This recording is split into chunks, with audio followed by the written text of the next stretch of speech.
हाँ तो सूखा पड़ चुका है।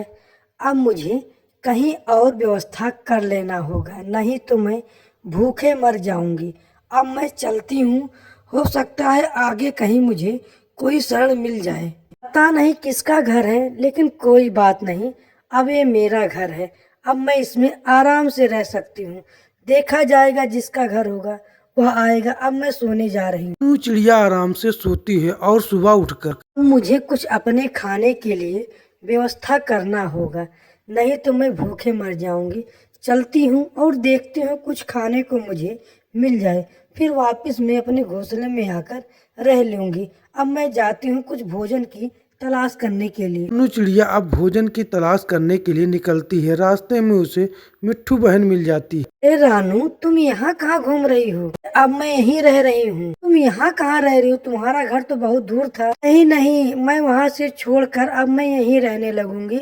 अब मैं इसी घोंसले बनाकर रहने लगूंगी, आप लोग के बीच में रहूंगी। अब चलो ठीक है रानू बहन, अब तुम आ गई हो तो मेरा भी मन लगे। मैं अकेले रहते रहते परेशान हो गई थी। अरे मिट्टू बहन, मैं आ गई हूँ ना, तो अब मेरे साथ रहो। नहीं नहीं, मेरा घर कुछ दूर है। कोई बात नहीं, मेरे घर चलो, तुम आज रहो, तो वहाँ कुछ अच्छा अच्छा बनाया जाएगा और फिर खाया जाएगा। फिर मिट्टू बहन, मैं अब चलती हूँ, शाम होने वाला है। यूं चिड़िया फिर अपने घर की ओर निकल जाती है। कहीं से कोयली आ जाती है। अरे रानू, तुम्हारा घोंसला तो बहुत बढ़िया है। शुक्रिया कोली बहन।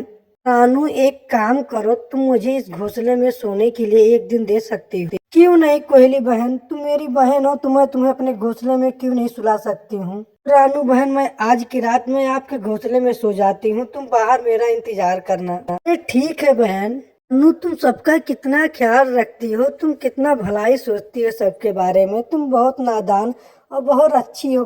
भगवान तुम्हें बहुत लंबी उम्र में मदद करने की क्या बात है। ये रानू, आज के जमाने में कोई अपने घोंसले में सोने देगा जो तुम मुझे दे रही हो? रानू अपने घोंसले को छोड़कर दूर चली जाती है। रानू, एक घोंसला अब तो मेरा है। मजाक मत करो, बहुत मुसीबत में हूँ। मेरे यहाँ सूखा पड़ गया, मैं यहाँ एक शरण बनाकर रह रही हूँ, तुम मुझ पर तरस खाओ। कोयली बहन, तुम इतनी कठोर मत हो जाओ। रानू, अब मैं यहाँ रहने लगी हूँ तो ये मेरा है, तुम्हारा नहीं है। क्या बहन, तुमने अपनी औकात दिखा दी, तुम इसी लायक हो क्या? बेचारी रानू चिड़िया एकदम उदास हो जाती है और मन में सोचती है कि गजब है, मैंने इसे सुलाने को कहा, ये मेरे घर पर ही कब्जा कर ली। अरे ये क्या है? ये सांप तो कोयली की तरफ बढ़ रही है, मुझे जल्दी से जगाना होगा, नहीं तो कोयली को ये सांप काट लेगा। अरे कोयली बहन, जल्दी जागो, तुम्हारी तरफ सांप बढ़ रहा है, वह तुम्हें काट लेगा। काली बहन, जल्दी उठो। कोयली बहन, अरे उठो, कितनी गहरी नींद में सो गई हो, तुम्हारी तरफ सांप बढ़ रहा है। अरे उठो जल्दी, तुम्हारी तरफ बढ़ने वाला है और तुम्हें काटने वाला है। कोयली बहन उठो, उठो जल्दी, भागो वहां से, उठो उठो। अरे बाप रे बाप, रानू बहन, तुमने मुझे बचा ली, नहीं तो मैं मर जाती। सांप इतना विषैला था, देखकर मेरा रोआ रोआ खड़ा हो गया। रानू बहन, तुम कितनी अच्छी हो। मैंने तुम्हारे साथ बहुत गलत किया और बहुत गलत इंसान किया मैंने। रानू, तुम मुझे माफ़ कर दो, मैं माफ़ी लायक नहीं हूँ, लेकिन तुम मुझे माफ़ कर दो। अब मैं मुंह दिखाने लायक नहीं हूँ, माफ़ कर दो रानू।